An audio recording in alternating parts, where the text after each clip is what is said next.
이선우의 삶은 고요한 호수 같았다.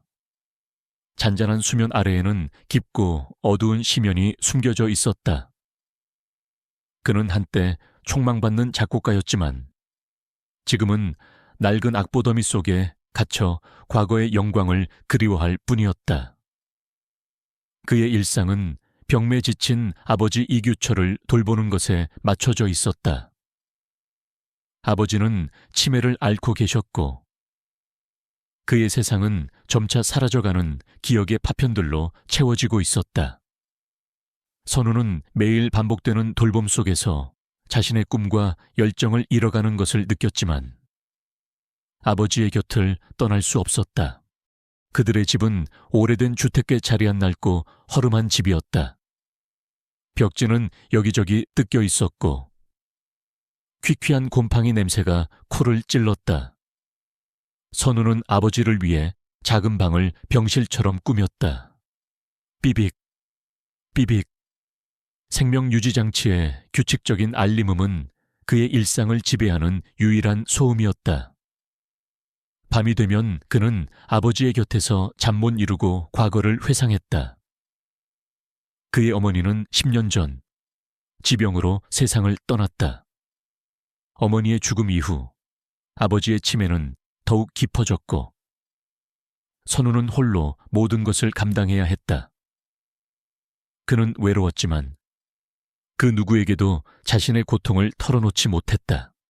가장 힘든 것은 아버지의 엉뚱한 행동이었다. 밤이 되면 아버지는 침대 옆 창가에 앉아 아무도 살지 않는 옆집을 물끄러미 바라봤다. 옆집은 오랫동안 비어 있었다. 낡은 창문은 깨져 있었고 정원은 잡초가 무성했다. 귀신이라도 나올 듯 을씨년스러운 분위기였다. 하지만 아버지는 그 집을 향해 매일 밤 똑같은 인사를 건넸다. 여보, 나왔어. 그의 목소리는 희미했지만 그 안에는 아내를 향한 그리움과 사랑이 가득했다. 선우는 그 모습을 지켜볼 때마다 가슴이 찢어지는 듯했다. 어머니는 이미 10년 전에 돌아가셨는데 아버지는 여전히 그녀를 기다리고 있었다. 선우는 아버지의 행동을 치매 증상으로만 여겼다. 그는 아버지가 잃어버린 기억 속에서 헤매고 있다고 생각했다. 그는 아버지의 모습에서 자신의 미래를 보았다. 언젠가 자신도 기억을 잃고 홀로 남겨질지도 모른다는 공포에 시달렸다. 선우는 아버지의 병원비와 생활비를 벌기 위해 작곡가의 꿈을 포기하고 작은 사무실에서 직장인으로 일했다. 그의 하루는 퇴근 후 병원에서 아버지를 돌보고 밤에는 집에 돌아와 음악 작업을 하는 것으로 채워졌다. 그의 음악은 슬픔과 고독, 그리고 알 수 없는 그리움을 담고 있었다. 그는 음악을 통해 자신의 감정을 표출했지만 그 음악을 들어줄 사람은 아무도 없었다. 그는 자신이 이 모든 것을 홀로 감당해야 한다는 사실에 지쳐 있었다.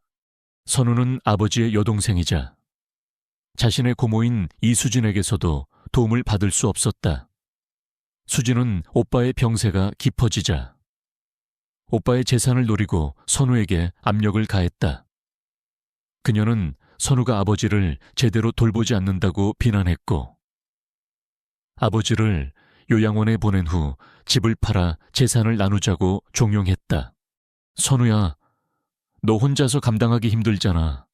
아빠를 요양원에 보내고 그 집 팔아서 우리 재산 좀 나누자. 너도 이제 내 인생 살아야지. 수진의 목소리는 부드러웠지만 그 안에는 탐욕이 묻어 있었다. 선우는 고모의 말에 상처받았다. 그는 아버지를 버릴 수 없었다. 그는 아버지가 그 낡은 집에 어떤 비밀을 간직하고 있다고 막연히 느꼈다. 그는 아버지가 매일 밤 옆집을 바라보며 여보, 나왔소라고 말하는 것에 어떤 의미가 있을 것이라고 생각했다. 하지만 그는 그 의미를 알지 못했다. 어느 쌀쌀한 가을 오후였다. 선우는 퇴근길에 늘 지나던 공원 근처를 걷고 있었다. 그의 어깨는 잔뜩 웅크러져 있었고 그의 얼굴에는 지친 기색이 역력했다. 그의 머릿속은 아버지의 병원비와 고모의 압박으로 가득 차 있었다. 그는 자신의 고독한 삶에서 벗어나고 싶었다. 그때 그의 눈에 들어온 것은 길모퉁이에서 작은 소란이 일어나는 장면이었다. 한 노숙자가 길가에 쓰러져 있었다. 노숙자는 낡은 옷을 입고 있었고 그의 손에는 낡은 종이컵이 들려 있었다. 주변 사람들은 모두 바쁜 듯 노숙자를 외면한 채 지나갔다. 누구 하나 멈춰 서서 노숙자를 돕는 이가 없었다. 선우는 처음에는 그 모든 것을 무심코 지나치려 했다. 그는 늘 시간에 쫓겼고 이런 작은 일에 신경 쓸 여유가 없었다. 그의 머릿속에는 오직 아버지의 병원비만이 자리 잡고 있었다. 그는 자신의 완벽주의에 갇혀 타인의 고통을 외면하는 데 익숙해져 있었다. 하지만 그의 시선이 피 흘리며 바닥에 쓰러진 노숙자에게 닿는 순간 그는 알 수 없는 동요를 느꼈다. 그의 심장이 쿵 하고 떨어지는 듯했다. 그는 자신이 과거에 외면했던 자신의 꿈과 열정을 떠올렸다. 선우는 망설임 없이 발걸음을 멈췄다. 그는 자신의 손수건을 꺼내 노숙자의 상처를 지혈하려 애썼다. 그의 손은 피로 물들었지만 그는 아랑곳하지 않았다. 아저씨, 괜찮으세요? 정신 차리세요. 구급차 부를게요. 선우의 목소리는 다급했지만 그 안에는 진심 어린 걱정이 담겨 있었다. 주변 사람들은 선우의 갑작스러운 행동에 놀라 그를 바라봤다. 그들은 평범한 직장인이 이런 일에 직접 나서는 것을 믿을 수 없다는 표정이었다. 선우는 노숙자의 옆을 지키며 구급차가 도착할 때까지 그의 손을 잡아주었다. 비록 작은 행동이었지만 이 순간 선우는 자신이 가진 성공과 명예의 이면에 존재하는 진정한 인간적인 가치를 깨달았다. 그는 자신의 내면에 여전히 타인에 대한 연민과 공감 능력이 남아있음을 확인했다. 그는 자신이 저지른 죄를 속죄하고 싶은 간절한 마음을 느꼈다. 그날 밤이었다. 선우는 샤워를 마치고 침실로 돌아왔다. 아버지는 이미 잠들어 있었다. 선우는 그의 옆에 조용히 앉았다. 그는 오늘 낮에 있었던 일을 떠올렸다. 노숙자의 고통스러운 신음소리, 그리고 자신의 손에 묻었던 피. 그 모든 것이 그의 머릿속을 맴돌았다. 그는 자신이 완벽하다고 믿었던 자신의 삶의 이면에 어떤 결핍과 불안감이 숨겨져 있음을 어렴풋이 느꼈다. 선우는 잠 못 이루고 아버지의 방을 정리하기 시작했다. 아버지는 치매 때문에 물건들을 아무렇게나 두곤 했다. 그는 아버지의 낡은 옷장, 깊숙한 곳을 뒤지다가 낡은 나무 상자를 발견했다. 상자는 먼지가 쌓여 있었고 겉으로는 아무런 특징도 없었다. 선우는 호기심에 상자를 열었다. 그 안에는 오래된 흑백 사진 몇 장과 함께 낡은 편지 뭉치, 그리고 말라버린 꼬집 몇 개가 들어있었다. 그의 눈길을 사로잡은 것은 흑백 사진 한 장이었다. 사진 속에는 젊은 시절의 아버지 규철이 환하게 웃고 있었다. 그리고 그녀의 옆에는 낯선 여인이 다정하게 서 있었다. 여인은 규철의 어깨를 감싸 안고 있었고 그들은 서로를 바라보며 행복한 듯 웃고 있었다. 여인의 목에는 낡고 투박한 열쇠 모양의 펜던트가 걸려 있었다. 그 열쇠 펜던트는 마치 고대 유물처럼 신비로웠다. 선우는 사진 속 여인이 누구인지 알 수 없었다. 어머니는 이미 10년 전에 돌아가셨다. 아버지는 어머니 외에 다른 여자와 관계를 맺은 적이 없다고 알고 있었다. 그리고 그 여인의 목에 걸린 열쇠의 펜던트. 선우는 왠지 모를 불안감에 휩싸였다. 그리고 문득 그는 아버지 규철이 항상 목에 차고 다니던 낡고 투박한 자물쇠 모양의 펜던트를 떠올렸다. 아버지는 잠이 들 때도 그 자물쇠의 펜던트를 몸에서 떼어놓지 않았다. 선우는 그 자물쇠의 펜던트가 열쇠 펜던트와 똑같은 재질과 디자인이라는 것을 기억해냈다. 마치 하나의 세트처럼 그는 두 펜던트를 합치면 하나의 온전한 형태가 될 것 같다는 알 수 없는 예감을 느꼈다. 선우는 사진을 다시 상자에 넣고 상자를 조심스럽게 닫았다. 그는 아버지에게 이 사진에 대해 물어볼 수 없다는 사실에 깊은 상실감을 느꼈다. 이 사진은 아버지의 숨겨진 과거와 연결되어 있을지도 몰랐다. 그는 알 수 없는 불안감과 함께 묘한 호기심을 느꼈다. 그는 그 낡은 열쇠, 펜던트와 자물쇠 펜던트가 단순한 장식이 아니라 어떤 중요한 비밀을 품고 있을지도 모른다는 막연한 예감을 느꼈다. 그의 삶은 겉으로는 평온했지만 그 안에는 거대한 폭풍의 씨앗이 조용히 싹트고 있었다. 그는 이 희미한 사진 한 장과 여인의 목에 걸린 작은 펜던트가 그들의 모든 것을 뒤흔들 거대한 변화의 시작점이 될 것이라는 것을 직감했다. 그는 그 진실이 무엇일지 알지 못한 채 다만 불안한 마음으로 잠이 들었다. 이선우의 삶을 지배하던 고요함은 낡은 사진 속 열쇠, 펜던트와 아버지의 자물쇠 펜던트가 만들어내는 미묘한 불균형으로 인해 흔들리기 시작했다. 그것은 마치 잊혀진 과거의 문을 두드리는 듯한 알 수 없는 신호였지만 선우는 그 의미를 알지 못했다. 그는 그저 매일 반복되는 병원 생활과 고모 이수진의 압박 속에서 고군분투할 뿐이었다. 아버지 이규철의 치매는 날로 깊어졌고 선우는 그의 곁을 지키는 것에 모든 것을 바쳤다. 어느 날 밤이었다. 여느 때처럼 선우는 아버지의 방에서 잠을 자고 있었다. 아버지는 침대 옆 창가에 앉아 아무도 살지 않는 옆집을 물끄러미 바라봤다. 그리고 희미한 목소리로 인사를 건넸다. 여보, 나왔어. 선우는 아버지의 행동에 익숙했지만 늘 가슴 한구석이 아려왔다. 어머니는 이미 10년 전에 돌아가셨는데 아버지는 여전히 그녀를 기다리고 있었다. 선우는 아버지를 보며 자신의 미래를 보았다. 언젠가 자신도 기억을 잃고 홀로 남겨질지도 모른다는 공포에 시달렸다. 바로 그때였다. 침묵으로 가득했던 옆집에서 희미한 소리가 들려왔다. 나왔소. 여보, 당신을 기다렸소. 선우의 온몸이 얼어붙는 듯했다. 그는 자신이 들은 것을 믿을 수 없었다. 옆집은 오랫동안 비어 있었고 아무도 살지 않았다. 귀신이라도 나온 것일까? 그의 심장은 공포에 질려 미친 듯이 뛰었다. 그는 침대에서 벌떡 일어나 창밖을 내다봤다. 옆집은 여전히 어둠 속에 잠겨 있었고 아무런 움직임도 없었다. 그는 자신의 귀를 의심했다. 환청일까? 그는 밤새도록 잠을 이루지 못했다. 옆집에서 들려온 목소리는 그의 정신을 갉아먹었다. 그는 아버지의 행동과 옆집에서 들려온 소리가 어떤 의미를 가지고 있을 것이라고 직감했다. 그는 자신이 알지 못하는 거대한 비밀이 존재한다는 것을 느꼈다. 그는 그 진실이 자신과 가족을 구원할 유일한 희망이라고 생각했다.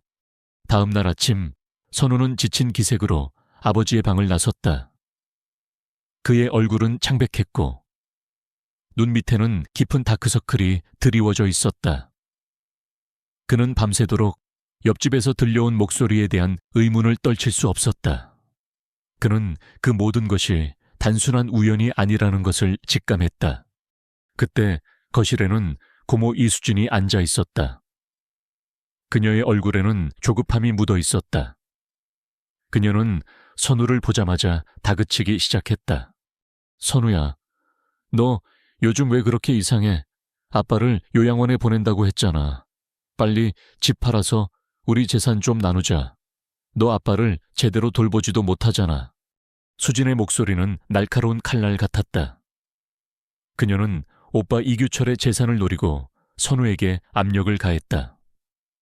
그녀는 선우가 아버지를 제대로 돌보지 않는다고 비난했고 선우가 아버지를 학대하고 있다는 허위 사실을 유포하기 시작했다. 그녀는 선우가 아버지를 요양원에 보내고 집을 팔아 재산을 독점하려 한다고 언론에 흘릴 준비를 했다. 고모, 아버지는 요양원에 갈 수 없어요. 그리고 이 집은 아버지의 모든 것이에요. 팔 수 없어요. 선우는 고모의 말에 반박했다. 수지는 선우의 고집에 분노했다. 너 지금 무슨 소리야? 너 미쳤어. 밤마다 옆집에서 귀신 소리라도 들린다고 하더니 너 혹시 정신병 있는 거 아니야? 수진의 말은 선우의 심장을 꿰뚫었다. 그녀는 선우가 옆집에서 들려온 소리에 대해 이야기했던 것을 기억해냈다. 그녀는 선우를 정신병자로 몰아가고 그에게서 재산을 빼앗을 계획을 세웠다. 선우는 자신이 처한 위기에 절망했다. 그는 자신이 아버지를 제대로 돌보지 못하고 있다는 비난과 함께 정신병자로 낙인 찍힐 위기에 처했다. 그는 자신이 이 모든 것을 홀로 감당해야 한다는 사실에 지쳐 있었다. 그의 유일한 희망은 아버지의 낡은 옷장에서 발견했던 나무 상자와 그 안에 담긴 사진, 그리고 펜던트들이었다. 그날 밤 선우는 잠 못 이루고 아버지의 낡은 옷장에서 나무 상자를 다시 꺼냈다. 상자 안에는 젊은 시절의 아버지 규철이 낯선 여인과 함께 찍힌 흑백 사진이 들어있었다. 여인의 목에는 열쇠 펜던트가 걸려 있었고 규철의 목에는 자물쇠 펜던트가 걸려 있었다. 선우는 두 펜던트를 조심스럽게 합쳐보았다. 딸깍하는 소리와 함께 두 펜던트가 완벽하게 맞물렸다. 마치 오랜 시간 동안 잃어버렸던 짝을 찾은 것처럼 말이다. 그 순간 선우의 머릿속에 번개처럼 섬광이 스쳐 지나갔다. 펜던트가 연결되는 순간 그는 잊고 있던 희미한 기억의 조각들을 떠올렸다. 그것은 옆집과 관련된 기억이었다. 그는 그 기억의 실체를 알지 못했지만 펜던트가 어떤 진실을 품고 있다는 것을 직감했다. 그는 옆집에서 들려온 목소리가 단순히 환청이 아님을 확신했다. 그는 그 모든 것이 아버지의 숨겨진 과거, 그리고 옆집에 얽힌 비밀과 연결되어 있을 것이라고 직감했다. 그는 이제 더 이상 피할 수 없었다. 그는 옆집의 비밀을 파헤쳐야 했다. 그것만이 자신이 처한 위기를 해결하고 아버지의 명예를 되찾을 수 있는 유일한 길이라고 생각했다. 선우는 망설임 없이 옆집으로 향했다. 낡고 허름한 옆집은 어둠 속에 잠겨 있었다. 그는 문을 열고 조심스럽게 안으로 들어섰다. 퀴퀴한 먼지 냄새와 함께 싸늘한 냉기가 코를 찔렀다. 집 안은 오랜 시간 동안 방치된 듯 여기저기 곰팡이가 피어 있었고 거미줄이 엉겨붙어 있었다. 그는 손전등을 켜고 집안을 꼼꼼히 살폈다. 그는 거실, 주방, 침실까지 모든 공간을 둘러봤다. 그리고 마침내 그의 시선이 침실의 낡은 벽장으로 향했다. 벽장 문은 굳게 닫혀 있었고 그 위에 낡은 자물쇠가 채워져 있었다. 선우는 자신의 목에 걸고 있던 아버지의 자물쇠, 펜던트를 벽장 자물쇠에 대보았다. 딸깍하는 소리와 함께 자물쇠가 열렸다. 선우의 심장이 쿵 하고 떨어졌다. 그는 자신이 본 것을 믿을 수 없었다. 이 모든 것이 우연이 아니었다. 선우는 벽장 문을 열었다. 벽장 안에는 낡은 옷까지 몇 벌과 함께 오래된 나무 상자가 놓여 있었다. 상자 안에는 낡고 빛바랜 일기장 한 권이 들어 있었다. 일기장은 먼지가 쌓여 있었고 겉으로는 평범한 나무 상자였다. 선우는 호기심에 상자를 열었다. 그 안에는 오래된 흑백 사진 몇 장과 함께 낡은 편지 뭉치, 그리고 말라버린 꼬집 몇 개가 들어 있었다. 그의 눈길을 사로잡은 것은 흑백 사진 한 장이었다. 사진 속에는 젊은 시절의 아버지 규철이 환하게 웃고 있었다. 그리고 그녀의 옆에는 낯선 여인이 다정하게 서 있었다. 여인은 규철의 어깨를 감싸 안고 있었고 그들은 서로를 바라보며 행복한 듯 웃고 있었다. 여인의 목에는 낡고 투박한 열쇠 모양의 펜던트가 걸려 있었다. 그 열쇠 펜던트는 마치 고대 유물처럼 신비로웠다. 선우는 사진 속 여인이 누구인지 알 수 없었지만 왠지 모를 불안감에 휩싸였다. 그는 이 모든 것이 아버지의 숨겨진 과거와 연결되어 있을지도 모른다는 막연한 예감을 느꼈다. 그는 그 낡은 열쇠, 펜던트와 자물쇠 펜던트가 단순한 장식이 아니라 어떤 중요한 비밀을 품고 있을지도 모른다는 막연한 예감을 느꼈다. 그의 삶은 겉으로는 평온했지만 그 안에는 거대한 폭풍의 씨앗이 조용히 싹트고 있었다.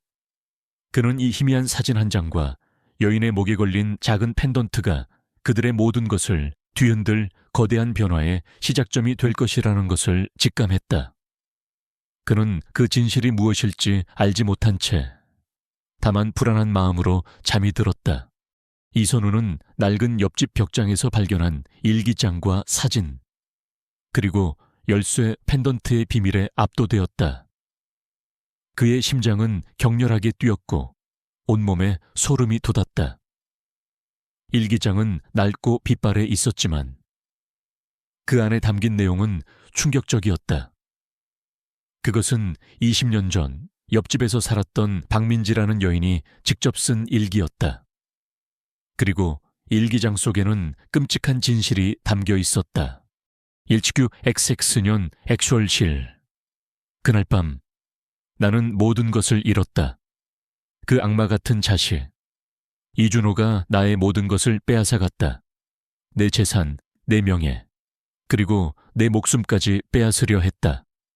그는 나를 죽이고 모든 것을 은폐하려 했다. 하지만 나는 죽지 않을 것이다. 나는 이 모든 진실을 일기장에 남기고 내가 남긴 열쇠 펜던트 속에 내 모든 것을 담아두었다. 언젠가 이 모든 진실이 밝혀지기를, 나의 억울함을 풀어주기를. 일기장 속에는 이준호가 박민지를 살해하고 그녀의 재산을 가로채려 했다는 내용이 생생하게 기록되어 있었다. 이준호 그는 다름 아닌 아버지 이규철의 친동생이자 선우의 친삼촌이었다. 이준호는 20년 전 불의의 사고로 사망했다고 알려져 있었다. 하지만 그가 살인자였다니, 그리고 그의 범죄를 아버지 규철이 은폐했다는 사실까지 선우는 자신이 읽은 것을 믿을 수 없었다. 그의 가족에게 이런 끔찍한 비밀이 숨겨져 있었다니. 선우는 일기장을 읽는 내내 온몸이 떨렸다. 박민지가 그토록 간절히 원했던 진실, 그리고 그녀가 남긴 열쇠 펜던트. 선우의 손에 들린 열쇠 펜던트와 아버지의 자물쇠 펜던트가 연결되는 순간 모든 것이 하나의 거대한 그림으로 맞춰지는 듯했다. 아버지 규철은 치매에 걸렸지만 매일 밤 옆집을 향해 여보 나왔어 라고 말했던 것은 죽은 박민지에게 말을 건 것이 아니라 자신의 죄를 고백하고 그녀의 원혼을 달래려 했던 것이었다. 그리고 옆집에서 들려온 나왔소, 여보 당신을 기다렸소 라는 대답은 박민지의 억울한 영혼이 이 모든 진실을 밝혀주기를 갈망하며 선우에게 보내는 메시지였던 것이다. 선우는 아버지 규철에게 진실을 묻고 싶었지만 아버지는 이미 기억을 잃었다.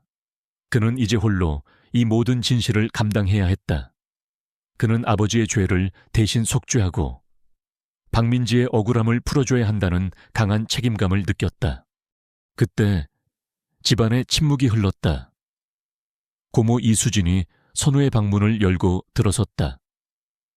그녀의 뒤에는 말쑥한 정장 차림의 남자, 김민호 변호사가 서 있었다.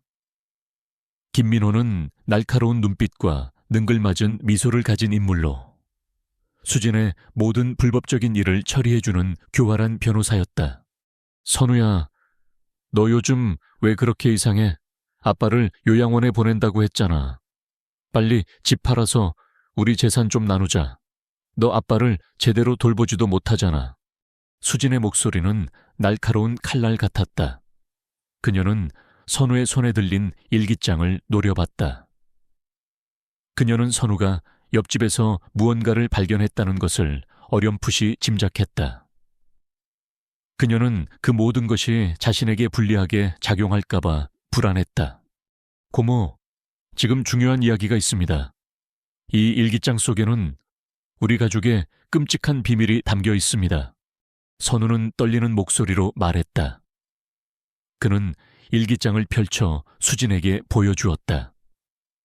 수진은 일기장 속 내용을 읽자마자 얼굴이 순식간에 창백하게 질렸다. 그녀의 눈은 동요하고 있었고 그녀의 손은 파르르 떨렸다. 그녀는 자신이 읽은 것을 믿을 수 없다는 듯 선우를 노려봤다. 이준호가 살인자였다니, 그리고 오빠 이규철이 그 사실을 은폐했다니 그녀는 이 모든 것이 거짓말이라고 생각했다. 무슨 소리야, 거짓말이야. 우리 오빠가 살인자라니 말도 안 되는 소리 하지 마. 수진은 비명을 지르며 일기장을 빼앗으려 했다. 김민호 변호사가 수진을 제지했다. 그의 눈빛은 일기장 속 내용을 꼼꼼히 살피고 있었다. 그는 일기장의 필체가 이준호의 것과 흡사하다는 것을 직감했다. 그는 이 모든 것이 진실일지도 모른다는 섬뜩한 예감을 느꼈다. 이선우 씨, 지금 이 증거는 매우 중요합니다. 하지만 이 모든 것을 증명할 수 있는 구체적인 증거가 필요합니다. 이 일기장만으로는 부족합니다. 김민호 변호사는 침착하게 말했다. 그는 선우가 가진 증거가 약하다는 것을 알고 있었기에 그를 압박하려 했다. 그는 선우가 가진 모든 것을 빼앗고 이 집을 팔아 재산을 독점하려 했다. 그는 수진과 함께 선우를 정신병자로 몰아가고 그에게서 재산을 빼앗을 계획을 세웠다. 수진은 민호 변호사의 말을 듣고 안도했다. 그녀는 일기장이 단순한 망상록일 뿐이라고 생각했다. 그녀는 선우에게 다시 한번 비난을 퍼부었다. 너 미쳤어. 밤마다 옆집에서 귀신 소리 듣더니 결국 정신병에 걸린 거야. 이 모든 게 내 망상이라고. 선우는 수진의 비난에 아랑곳하지 않았다. 그는 일기장과 펜던트가 진실을 밝혀줄 유일한 단서임을 확신했다. 그는 자신이 가진 모든 것을 걸고 싸우려 했다. 그는 자신의 작곡 재능을 발휘하기로 결심했다. 그는 음악을 통해 박민지의 억울함을 세상에 알리고 아버지의 죄를 속죄하고 싶었다. 그날 밤 선우는 아버지의 방에서 낡은 악보집을 찾아냈다. 악보집 안에는 아버지의 필체로 쓰인 악보들이 가득했다. 그리고 그 악보들 사이에는 낡은 사진 한 장이 끼워져 있었다. 사진 속에는 젊은 시절의 아버지 규철과 박민지가 함께 웃고 있었다. 그리고 그들의 뒤에는 이준호가 비열한 미소를 짓고 있는 모습이 희미하게 찍혀 있었다. 선우는 그 모든 것을 보고 충격을 받았다. 그는 피아노 앞에 앉았다. 그의 손은 떨렸지만 그의 마음은 굳건했다. 그는 박민지와 아버지 규철의 이야기를 담은 곡을 만들기 시작했다. 그의 음악은 슬픔과 분노, 그리고 알 수 없는 희망을 담고 있었다. 그는 음악을 통해 자신의 모든 감정을 표출했다. 그의 작곡 재능은 이제 진실을 밝히는 도구가 되었다. 수진은 선우가 밤늦게까지 피아노를 치는 것을 보고 짜증을 냈다. 그녀는 선우가 정신을 놓았다고 생각했다. 그녀는 사설 탐정을 고용하여 선우의 행동을 감시하게 했다. 그녀는 선우가 가진 모든 증거를 파헤쳐 그가 정신병자라는 것을 증명하려 했다. 그녀는 민호 변호사와 함께 선우를 정신병원에 감금하고 이 집을 팔아 재산을 독점할 계획을 세웠다. 선우는 수진과 민호 변호사의 움직임을 감지했다. 그는 자신이 궁지에 몰리고 있다는 것을 알았다. 하지만 그는 멈출 수 없었다. 그는 박민지의 억울함을 풀어주고 아버지의 죄를 속죄하기 위해 이 모든 것을 끝내야 했다. 그는 자신의 손에 들린 일기장과 펜던트, 그리고 자신의 음악을 꽉 움켜쥐었다. 그것들이 그를 구원할 유일한 단서였다. 그는 이 모든 것을 홀로 감당해야 한다는 것을 알았다.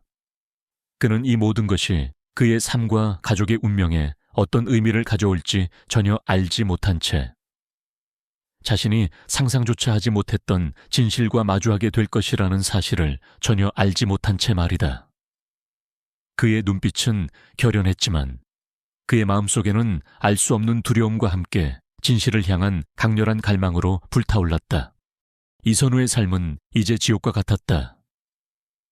고모 이수진과 김민호 변호사의 맹공격은 그를 정신병자로 몰아넣고 아버지 이규철의 재산을 강탈하려 했다. 언론은 연일 그의 스캔들을 대서특필했고 그는 순식간에 정신병을 앓는 페류나로 낙인 찍혔다. 혜진은 자신이 상상조차 하지 못했던 가족의 끔찍한 비밀과 마주해야 했다. 그녀는 이제 아버지의 죄를 속죄하고 박민지의 억울함을 풀어주기 위한 최후의 싸움에 홀로 맞서야 했다.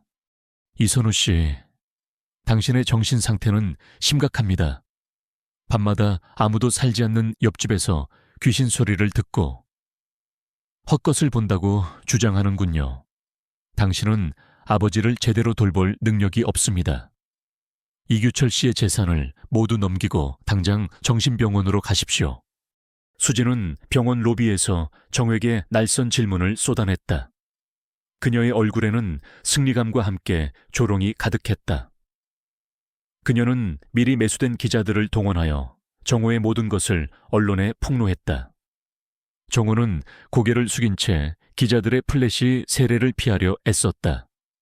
그는 자신의 결백을 주장했지만 수진과 김민호가 제시하는 증거들은 너무나도 교활하고 치밀했다. 그는 자신이 함정에 빠졌다는 것을 알았지만 벗어날 방법이 없었다. 그의 명예는 땅에 떨어졌고 그의 삶은 파멸 직전까지 몰렸다. 그의 분노와 불안감은 아버지에게 향했다. 그는 아버지의 치매가 자신을 이 모든 위험으로 몰아넣었다고 생각했다. 그는 아버지의 방에 있는 낡은 옷장에서 나무 상자를 다시 떠올렸다. 그 안에 있던 흑백 사진 속 아버지 규철과 낯선 여인, 그리고 열쇠 펜던트. 그는 그 모든 것이 아버지의 숨겨진 과거와 연결되어 있을지도 모른다는 막연한 불안감을 느꼈다. 그리고 자신의 과거, 즉 박민지 사건에 대한 죄책감은 그를 더욱 옥죄어 왔다. 아버지의 비밀이 자신의 죄와 어떻게 연결될지 알 수 없었기에 그는 더욱 불안했다. 규철은 여전히 매일 밤 옆집을 향해 여보 나왔어 라고 인사했다. 선우는 그 모습이 그를 더욱 힘들게 했다. 아버지가 진실을 외면하는 것이 아니라 진실을 말할 수 없다는 것을 깨달았기 때문이었다. 그는 아버지가 박민지에게 속죄하고 싶어 한다는 것을 직감했다. 선우는 자신의 모든 것을 걸고 싸우려 했다. 그는 박민지의 억울함을 풀어주고 아버지의 죄를 속죄하기 위해 이 모든 것을 끝내야 했다. 그는 자신의 작곡 재능을 발휘하기로 결심했다. 그는 음악을 통해 박민지의 억울함을 세상에 알리고 아버지의 죄를 속죄하고 싶었다. 김민호 변호사는 선우를 완전히 무너뜨리기 위해 극단적인 방법을 택했다. 그는 법원에 이선우에 대한 정신감정 및 이규철의 양육권 박탈 소송을 제기했다. 그리고 이 소송의 최종 변론이 공개 재판으로 진행되도록 요구했다. 이곳은 선우의 명예와 모든 것이 공개적으로 심판받는 투기장이 되었다. 김민호는 재판을 통해 선우를 정신병자로 만들고 이규철의 재산을 강탈하려 했다. 재판 당일 법정은 취재진과 방청객들로 가득 찼다. 선우는 하얀 얼굴로 피고인석에 앉았다. 그의 옆에는 그를 변호해 줄 변호사가 있었지만 그의 표정은 이미 포기를 암시하는 듯했다. 김민호의 공격은 너무나도 치밀하고 교활했다. 이선우 씨는 매일 밤 아무도 살지 않는 옆집에서 귀신 소리를 듣고 헛것을 본다고 주장합니다. 그는 아버지 이규철 씨를 제대로 돌보지 않고 그의 재산을 노리고 있습니다. 우리는 이선우 씨가 정신적으로 불안정하며 아버지를 돌볼 능력이 없다는 것을 증명할 것입니다. 김민호 변호사는 법정에서 선우를 향해 날선 비난을 쏟아냈다. 그는 미리 매수된 증인들을 내세워 선우가 과거에 이상 행동들을 보였고 정신적으로 불안정하다는 허위 사실을 증언하게 했다. 그는 선우가 아버지의 병원비를 감당하지 못해 그의 죽음을 바랐다는 비열한 주장까지 펼쳤다. 법정 안은 선우를 비난하는 소리로 가득 찼다. 선우는 그 모든 비난 속에서 억울함에 몸을 떨었다. 그는 자신의 결백을 증명할 방법이 없었다. 그의 유일한 증거는 낡은 일기장과 펜던트, 그리고 아버지의 숨겨진 과거뿐이었다. 하지만 그것이 법정에서 얼마나 효력을 발휘할지는 미지수였다. 그는 모든 것을 홀로 감당해야 했다. 재판장님, 피고인에게 최종 변론 기회를 주십시오. 선우의 변호사가 재판장에게 요청했다. 재판장은 선우에게 자리에서 일어설 것을 허락했다. 선우는 떨리는 몸을 일으켰다. 그의 눈빛은 불꽃처럼 타올랐다. 그는 박민지의 억울함을 풀어주고 아버지의 죄를 속죄하기 위해 모든 것을 걸었다. 그는 주머니에서 낡은 일기장과 펜던트를 꺼냈다. 저는 이 모든 재판에서 승리하기 위해 이 자리에 선 것이 아닙니다. 저는 저의 아버지 이규철의 명예를 회복하고 박민지 씨의 억울함을 풀어주기 위해 이 자리에 섰습니다. 그리고 이 일기장 속에는 제가 상상조차 하지 못했던 저희 가족의 끔찍한 비밀이 담겨 있습니다. 선우의 목소리는 흐느꼈지만 그 안에는 강한 확신이 담겨 있었다. 그는 일기장을 펼쳐 그 안에 쓰인 박민지의 필체와 낡은 사진을 보여주었다. 이 일기장은 박민지 씨가 직접 쓴 것입니다.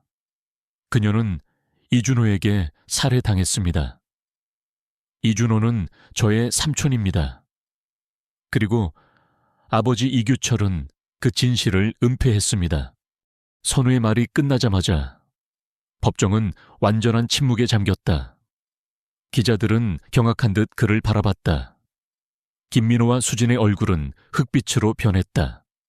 이준호가 살인자였다니, 그리고 규철이 그 사실을 은폐했다니, 그들은 이 모든 것이 거짓이었다고 생각했지만 선우의 확신에 찬 눈빛은 그들의 믿음을 흔들었다. 선우는 자신의 목에 걸고 있던 아버지의 자물쇠에 펜던트와 사진 속 여인의 열쇠 펜던트를 연결했다. 딸깍 소리와 함께 두 펜던트가 완벽하게 맞물렸다. 그는 연결된 펜던트를 들어올려 법정의 모든 사람들에게 보여주었다. 이 펜던트들은 박민지 씨가 남긴 마지막 메시지입니다. 그녀는 이 펜던트를 통해 자신의 억울함을 세상에 알리려 했습니다. 그리고 매일 밤 아무도 살지 않는 옆집에서 들려오던 목소리는 박민지 씨의 영혼이었습니다. 아버지는 그녀의 영혼과 소통하고 있었던 것입니다. 아버지는 그녀에게 속죄하고 싶어 했던 것입니다. 선우의 고백에 법정은 술렁였다. 박민지의 영혼이 실제로 존재한다는 주장은 모두를 혼란스럽게 만들었다. 김민호와 수진은 이 모든 것이 선우의 정신병 증거라고 주장하려 했지만 그들의 목소리는 이미 힘을 잃었다. 재판장님, 지금 당장 이 모든 것을 증명할 수 있는 결정적인 증거가 있습니다. 그때 법정 문이 활짝 열리고 한 남자가 들어섰다. 그의 손에는 낡은 서류 봉투가 들려 있었다. 그는 바로 한 교수였다. 한 교수는 선우의 아버지 규철의 옛 친구이자 저명한 고고학자이자 고대어 전문가였다. 그는 선우의 전화를 받고 혜진의 도움을 위해 달려온 것이었다. 이것은 박민지 씨의 부검 보고서 원본입니다. 그리고 이 파일에는 이준호가 박민지 씨를 살해하고 그녀의 재산을 가로챘다는 결정적인 증거가 담겨 있습니다. 이 모든 것은 이준호의 범죄였습니다. 그리고 이규철 씨는 그 모든 것을 알고 있었습니다. 한 교수는 미리 준비한 서류 뭉치를 들어올렸다. 그 안에는 박민지의 부검 보고서, 원본, 이준호의 범죄를 증명하는 결정적인 증거들, 그리고 규철이 이 모든 것을 은폐했다는 증거까지 담겨 있었다. 한 교수가 제시한 증거들은 너무나도 명확했다. 김민호와 수진은 믿을 수 없다는 듯 한 교수를 바라봤다. 그들은 자신들의 음모가 한순간에 산산조각 나는 것을 지켜봤다. 바로 그 순간이었다. 법정 밖에서 희미한 목소리가 들려왔다. 이제 편히 쉴 수 있겠어. 그것은 마치 박민지의 영혼이 자신에게 찾아온 평화를 알리는 듯한 목소리였다. 법정은 감격과 충격으로 뒤섞였다. 기자들은 플래시를 터뜨리며 그 모든 순간을 기록했다. 혜진은 그 모든 진실 앞에서 무릎을 꿇고 주저앉아 오열했다. 그것은 슬픔의 눈물이 아니었다. 억울함과 고통, 그리고 박민지에 대한 그리움이 한꺼번에 터져 나오는 해방감과 감격의 눈물이었다. 그녀는 박민지의 억울함을 풀어주었고 아버지의 죄를 속죄했으며 가족의 모든 비밀을 세상에 알린 것이다. 그녀의 삶은 이제 완전히 새로운 시작을 알리고 있었다. 병원 중환자실은 이선우의 충격적인 고백과 한 교수의 등장으로 인해 아수라장이 되었다. 이수진과 김민호 변호사의 얼굴은 흑빛으로 변했고 그들의 눈빛은 공포와 절망으로 가득했다. 선우는 이제 마지막 진실, 즉 자신이 상상조차 하지 못했던 가족의 뿌리에 대한 이야기를 밝혀야 했다. 그의 손에 들린 일기장과 펜던트, 그리고 한 교수가 제시한 증거들은 그의 모든 삶을 뒤흔드는 진실의 열쇠이자 박민지에게 보내는 간절한 메시지였다. 이 일기장 속 여인 박민지 씨는 저의 아버지 이규철의 친형, 즉 저의 큰아버지 이준호에게 살해당했습니다. 그리고 이 모든 죄는 아버지 이규철이 은폐했습니다. 선우의 목소리는 떨렸지만 그 안에는 강한 결의가 담겨 있었다. 그는 일기장을 펼쳐 그 안에 쓰인 박민지의 필체와 낡은 사진을 보여주었다. 사진 속 박민지는 낡고 투박한 열쇠 모양의 펜던트를 목에 걸고 있었다. 이 펜던트는 박민지 씨가 남긴 마지막 메시지입니다. 그녀는 이 펜던트를 통해 자신의 억울함을 세상에 알리려 했습니다. 그리고 매일 밤 아무도 살지 않는 옆집에서 들려오던 목소리는 박민지 씨의 영혼이었습니다. 아버지는 그녀의 영혼과 소통하고 있었던 것입니다. 아버지는 그녀에게 속죄하고 싶어 했던 것입니다. 선우의 고백에 법정은 술렁였다. 박민지의 영혼이 실제로 존재한다는 주장은 모두를 혼란스럽게 만들었다. 이수진과 김민호는 이 모든 것이 선우의 정신병 증거라고 주장하려 했지만 그들의 목소리는 이미 힘을 잃었다. 그들은 자신들의 음모가 한순간에 산산조각 나는 것을 지켜봤다. 재판장님, 지금 당장 이 모든 것을 증명할 수 있는 결정적인 증거가 있습니다. 그때 법정 문이 활짝 열리고 한 남자가 들어섰다. 그의 손에는 낡은 서류 봉투가 들려 있었다. 그는 바로 한 교수였다. 한 교수는 선우의 아버지 규철의 옛 친구이자 저명한 고고학자이자 고대어 전문가였다. 그는 선우의 전화를 받고 혜진의 도움을 위해 달려온 것이었다. 이것은 박민지 씨의 부검 보고서 원본입니다. 그리고 이 파일에는 이준호가 박민지 씨를 살해하고 그녀의 재산을 가로챘다는 결정적인 증거가 담겨 있습니다. 이 모든 것은 이준호의 범죄였습니다. 그리고 이규철 씨는 그 모든 것을 알고 있었습니다. 한 교수는 미리 준비한 서류 뭉치를 들어 올렸다. 그 안에는 박민지의 부검보고서 원본, 이준호의 범죄를 증명하는 결정적인 증거들, 그리고 규철이 이 모든 것을 은폐했다는 증거까지 담겨 있었다. 한 교수가 제시한 증거들은 너무나도 명확했다. 이수진과 김민호는 믿을 수 없다는 듯 한 교수를 바라봤다. 그들은 자신들의 음모가 한순간에 산산조각 나는 것을 지켜봤다. 이 모든 것은 최영호가 시킨 일입니다. 저는 그저 시키는 대로 했을 뿐입니다. 그때 법정 뒤편에서 놀라운 일이 벌어졌다. 이수진과 김민호의 변호를 맡았던 변호사 중 한 명인 최영호 가상의 인물, 본명 최지혁 안씨가 갑자기 자리에서 일어나 오열하며 자백했다. 그는 이수진과 김민호의 명령을 받아 증거를 조작하고 선우를 비난했던 것이었다. 그는 양심의 가책을 견디지 못하고 모든 것을 털어놓은 것이다. 그의 자백은 이수진과 김민호의 죄를 더욱 명확하게 만들었다. 바로 그 순간이었다. 병원 침대에 누워있던 이규철의 눈에서 눈물 한 방울이 흘러내렸다. 그리고 그의 손가락이 미세하게 움직였다. 10년 만에 처음 느껴보는 의식이 돌아올 조짐이었다. 의사의 다급한 목소리가 법정에 울려 퍼졌다. 기자들은 플래시를 터뜨리며 그 모든 순간을 기록했다. 이수진은 믿을 수 없다는 듯 자신의 변호사 최영호를 바라봤다. 그의 자백과 아버지의 눈물은 그녀의 모든 것을 무너뜨렸다. 그녀는 그 자리에서 쓰러져 오열했다. 김민호 역시 모든 것을 잃은 듯 절망에 빠졌다. 재판장은 모든 증거와 증언을 검토한 후 최종 판결을 내렸다. 피고인 이선우는 무죄를 선고합니다.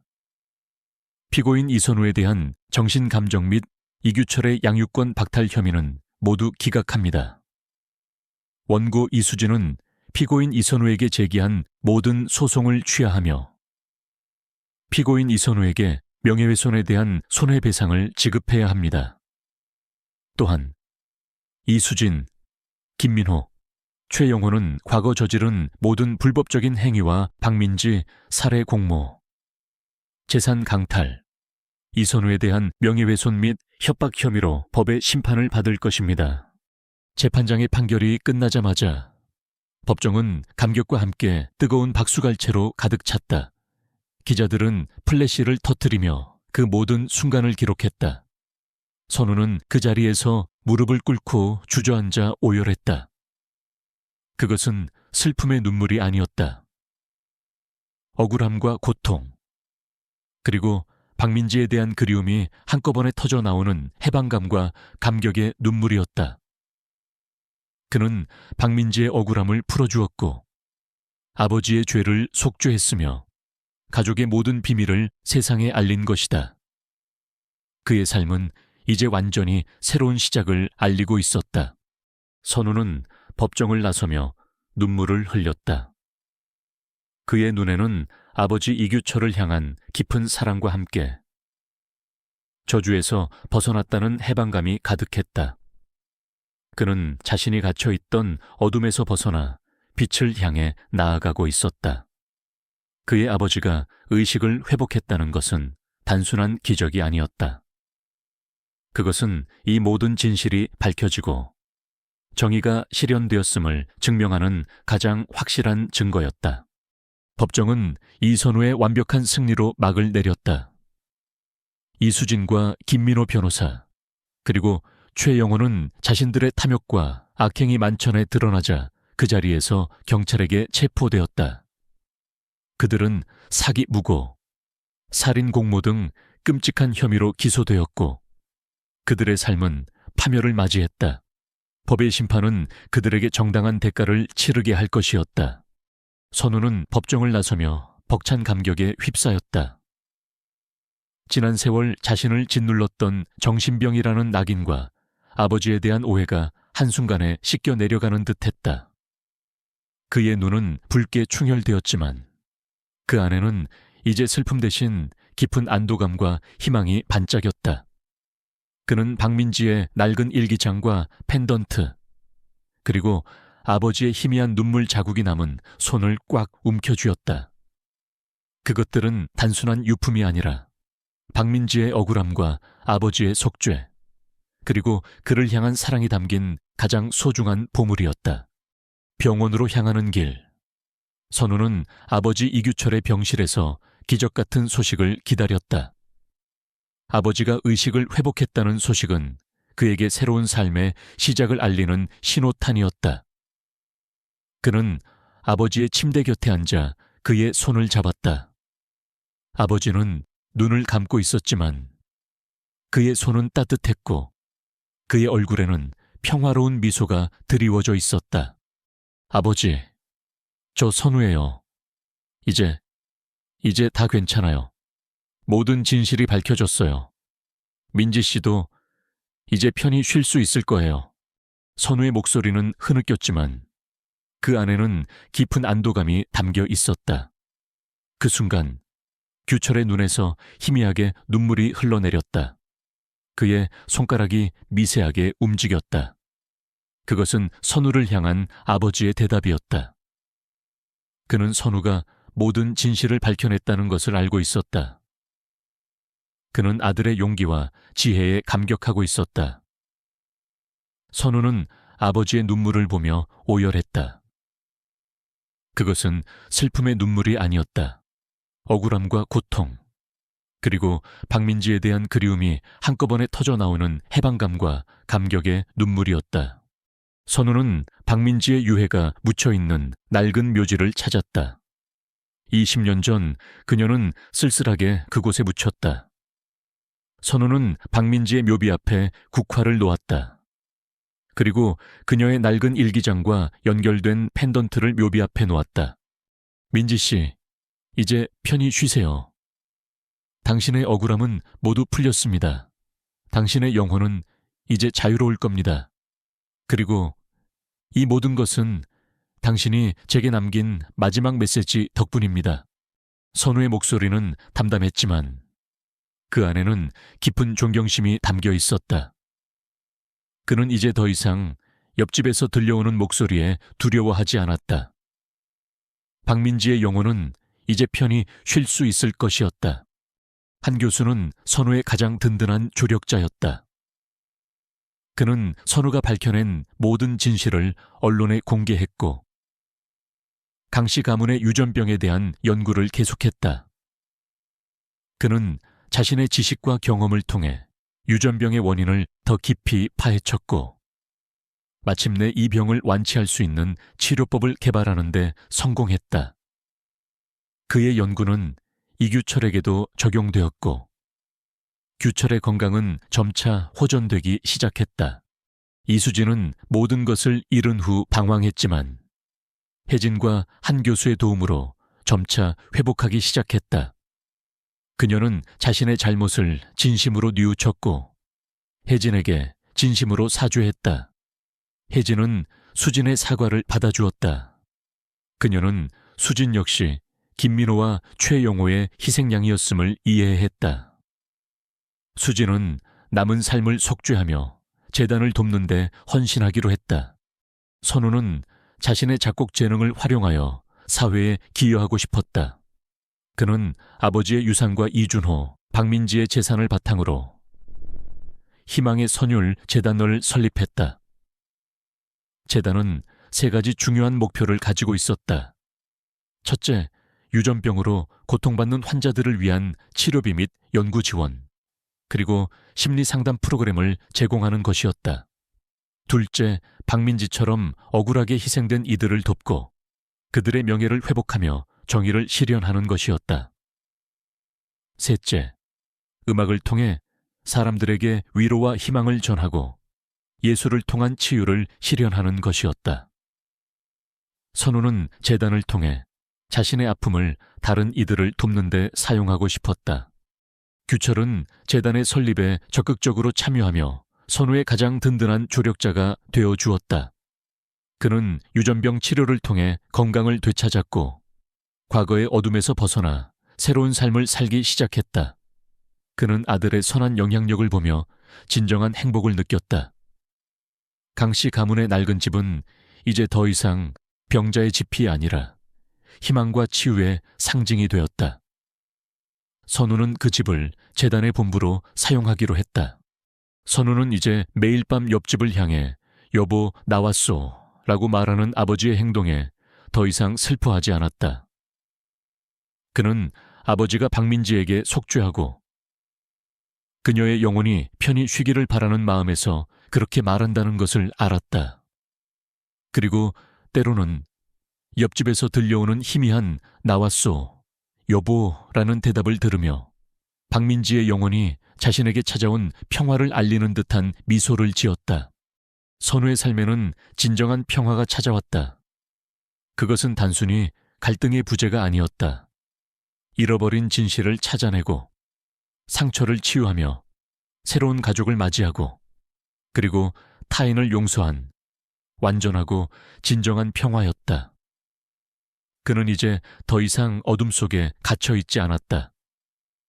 그는 자신의 뿌리를 찾고 자신의 가치를 증명했으며 새로운 사명을 부여받은 강인한 남자가 되었다. 그는 자신의 작곡 재능을 활용하여 세상에 희망을 전하는 음악을 만들었다. 그의 음악은 이제 슬픔 대신 기쁨과 희망을 연주했다. 그는 사랑하는 아버지와 고모, 그리고 새로운 희망을 얻은 수많은 사람들과 함께 행복하고 의미 있는 삶을 살기 시작했다.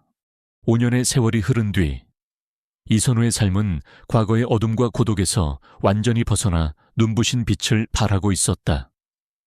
그는 더 이상 낡은 집에서 병든 아버지를 돌보던 지친 남자가 아니었다. 그는 이제 희망의 선율 재단위의 헌신적인 이사장, 그리고 자신의 음악으로 세상에 희망을 전하는 영향력 있는 작곡가로 우뚝 섰다. 그의 삶은 모든 역경을 이겨내고 피어난 한 송이 아름다운 꽃과 같았다. 희망의 선율 재단은 선우의 지휘 아래 눈부신 성장을 거듭했다. 재단은 이규철의 유산과 박민지에게 속죄하는 마음을 바탕으로 유전병으로 고통받는 환자들을 위한 최첨단 치료 및 재활 프로그램을 운영했다. 선우가 직접 밝혀낸 유전병의 비밀과 한 교수의 헌신적인 연구 덕분에 이 병은 이제 더 이상 치명적인 존재가 아니었다. 재단은 또한 박민지처럼 억울하게 희생된 이들을 돕고 그들의 명예를 회복하며 정의를 실현하는 데 헌신했다. 선우는 재단을 통해 자신의 아픔을 다른 이들을 돕는 데 사용하며 그들에게 희망을 주고자 했다. 선우는 자신의 작곡 재능을 활용하여 재단의 모든 홍보물과 교육 자료를 직접 디자인했다. 그의 섬세하고 따뜻한 음악은 재단의 상징이 되었고 많은 사람들에게 위로와 용기를 주었다. 그는 또한 재단 산하에 치유의 선율음악 학교를 설립하여 재능 있는 아이들에게 무료로 음악 교육을 제공했다. 그는 자신이 과거에 겪었던 어려움을 다른 아이들이 겪지 않도록 돕고 싶었다. 이곳은 그의 어린 시절 꿈을 실현하는 공간이자 아이들의 꿈을 키워주는 희망의 요람이 되었다. 이규철은 재단의 명예이사장으로서 아들 선우의 든든한 동반자가 되어주었다. 그는 유전병 치료를 통해 건강을 되찾았고 치매 증상도 현저히 호전되었다. 그는 이제 과거의 어둠에서 벗어나 새로운 삶을 살기 시작했다. 그는 아들의 선한 영향력을 보며 진정한 행복을 찾았다. 매일 밤 그는 더 이상 옆집을 향해 여보 나왔소 라고 외치지 않았다. 대신 그는 선우가 만들어준 새로운 가족들과 함께 밝고 따뜻한 웃음을 지으며 다 함께 나왔소 라고 말하곤 했다. 이수진은 자신의 죄에 대한 형기를 마친 후 조용히 재단을 찾아왔다. 그녀는 과거의 탐욕과 이기심 대신 깊은 겸손과 후회가 깃들어 있었다. 선우는 수진을 용서했고 그녀에게 재단에서 자원봉사를 할 기회를 주었다. 수지는 재단의 일을 도우며 자신의 죄를 속죄했고 선우와 함께 아이들을 돌보며 진정한 가족애를 회복했다. 그녀는 이제 더 이상 과거의 그림자에 갇혀 있지 않았다. 수지는 재단의 아이들에게 자신의 경험을 이야기하며 용서와 화해의 중요성을 가르쳤다. 선우는 이제 매일 밤 음악을 작곡했다. 그의 음악은 더 이상 슬픔이나 고독을 담고 있지 않았다. 그의 선율은 이제 기쁨과 희망, 그리고 감사함으로 가득 찼다. 그는 자신의 음악을 통해 사람들에게 위로와 치유를 선사했고, 그의 작품은 많은 이들의 마음을 움직였다. 그는 작곡가로서의 꿈을 실현했고, 그의 음악은 세상에 빛을 전했다. 그의 낡은 집은 이제 더 이상 과거의 어두운 그림자에 갇혀 있지 않았다. 그곳은 이제 희망의 선율 재단의 심장이자 많은 이들에게 희망을 주는 따뜻한 보금자리로 탈바꿈했다. 옆집 박민지의 집은 박민지 기념관으로 바뀌었다. 그곳에는 그녀의 낡은 일기장과 펜던트가 전시되어 있었고, 그녀의 억울한 죽음과 선우가 밝혀낸 진실이 기록되어 있었다. 그곳은 진실을 기억하고 정의를 기리는 공간이 되었다. 어느 화창한 여름날 오후, 이선우는 재단이 주최하는 희망의 선율 콘서트 무대에 섰다. 콘서트는 재단 설립 5주년을 기념하고 재단에 대한 인식을 높이기 위해 낡은 집의 정원에서 열렸고, 수많은 사람들이 참석하여 그를 응원했다. 무대 위 선우의 모습은 그 어느 때보다 빛나고 아름다웠다. 그의 손에서 흘러나오는 피아노 선율은 청중의 마음을 깊이 울렸다. 콘서트의 마지막 곡, 선우는 자신이 직접 작곡한 기억의 치유라는 곡을 연주했다. 곡은 슬픔과 고통, 그리고 그 모든 것을 이겨내고 찾아온 희망과 용서를 담고 있었다. 그의 연주가 끝나자 청중은 감격의 눈물을 흘리며 우레와 같은 박수갈채를 보냈다. 연주가 끝난 후 선우는 연단에 서서 마이크를 잡았다. 그의 얼굴에는 행복과 함께 깊은 감동이 서려 있었다. 이 곡은 저의 아버지, 그리고 박민지 씨를 위한 곡입니다. 그들은 저에게 아픔을 주었지만 동시에 저에게 진정한 삶의 의미를 가르쳐 주었습니다. 그들의 마지막 메시지는 저에게 새로운 삶을 선물했습니다. 오늘 이 자리에 있는 우리 가족처럼, 그리고 이 곡의 선율처럼 아픔은 치유될 수 있고 절망은 희망으로 바뀔 수 있습니다. 우리는 이 재단을 통해 아픔을 겪는 모든 이들에게 희망의 빛을 전하고 싶습니다. 선우의 목소리는 진심으로 울려 퍼졌다. 그는 아버지 규철을 바라봤다. 규철은 아들의 연주에 감격한 듯 눈물을 흘리고 있었다. 그는 이제 더 이상 여보 나왔소 라고 혼자 말하지 않았다. 그는 아들 선우를 바라보며 조용히 미소 지었다. 저녁 노을이 붉게 물들며 정원과 낡은 집을 비추었다. 집 안의 창문마다 따뜻한 불빛이 새어나왔고 그 안에서 치유와 희망의 소리가 들리는 듯했다.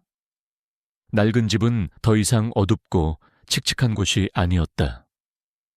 그것은 진실과 희망을 품은 빛나는 공간이 되었다. 이선우의 삶은 치매에 걸린 아버지의 환청이라는 어둠 속에서 시작되었지만 결국 그는 모든 역경을 이겨내고 가장 찬란하고 아름다운 두 번째 봄을 맞이했다. 그의 이야기는 사랑과 용서, 그리고 희망이 모든 역경을 이겨내고 진정한 가족의 의미를 만들어낼 수 있음을 보여주는 진정한 기적의 증거가 되었다. 여러분 어떠셨나요? 이선우 씨의 이야기가 여러분의 마음에 깊은 울림을 주었기를 바랍니다. 치매에 걸린 아버지가 매일 밤 아무도 살지 않는 옆집을 보며 아내에게 인사하던 평범한 일상이 결국은 가족의 끔찍한 비밀과 잃어버린 진실을 밝혀내는 실마리가 되고 그 모든 아픔을 이겨내며 가장 찬란한 두 번째 봄을 맞이하는 그의 이야기는 우리에게 깊은 감동을 선사합니다. 우리의 삶에서도 때로는 예상치 못한 진실과 마주해야 할 때가 있습니다. 하지만 이선우 씨처럼 용기와 지혜로 그 진실을 받아들이고 상처를 치유하며 사랑과 이해로 새로운 가족을 만들어 나가는 강인한 마음을 가진다면 우리는 어떤 역경도 극복하고 진정한 행복을 찾아낼 수 있을 것입니다. 사랑과 용서, 그리고 희망의 힘이 모든 것을 이겨낼 수 있음을 이선우 씨의 이야기가 아름답게 보여줍니다. 오늘 이야기가 좋으셨다면 구독과 좋아요 부탁드립니다. 그리고 다음 이야기에서 만나고 싶은 주제나 캐릭터가 있다면 댓글로 남겨주세요. 여러분의 소중한 의견은 저에게 큰 힘이 됩니다. 다음에도 따뜻하고 감동적인 이야기로 찾아뵙겠습니다. 감사합니다.